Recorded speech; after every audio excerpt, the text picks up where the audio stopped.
S'është e lehtë, sigurisht. Të jesh prind edhe të jesh me ekip vajza është vështirësi e dyfisht. E para ato goca ishin talente, ishin ndër më të mirat në Shqipëri në atë kohë. Sigurisht morëm guximin bashkë me trajnerin Kaçaqin dhe me Viktor Pepën, më pas erdhi Ilir Gjergji, trajner sepse Kaçaqi u largu. Kemi trokit në çdo derë vajze që kishte talent. Kemi shku me zemër të hapur dhe kemi thënë ne jemi ata që do marrim fëmijën tënd në padronazh.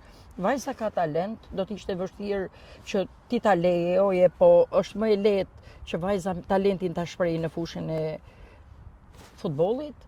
Në fakt Robiku është i hapur nga mentaliteti, është një qytet me shumë vite qytetarie, me njerëz të ardhur nga rrethet Jabanxhi.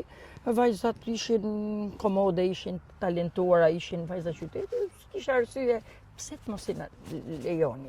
Unë kam qenë një nga njerëzit që kanë ndjekur ndeshjet e futbollit të gocave edhe në Rubik, po edhe ku kemi patur raste në Tiranë, dhe shikoja që kishte prindër që i bashkoheshin jo vetëm të vajzave të ekipit, se kjo është mos e normale, por kanë parë qytetarë cilët e pëlqenin dhe e përqafonin këtë mendësi.